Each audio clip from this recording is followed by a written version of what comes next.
In front of me is Xiaomi 13T, and today I would like to show you how you can operate vibration settings.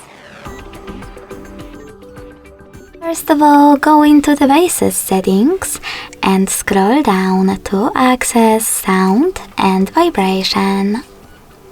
Following that, scroll down again to access Vibrate Vocals option. By clicking on the sweater next to it, you can enable or disable haptic feedback for your incoming calls. You can also click on this sweater next to Vibrate in silent mode to enable or disable vibrations while your device is muted. Lastly, click on the sweater next to haptic feedback to enable or disable it for gestures and system controls.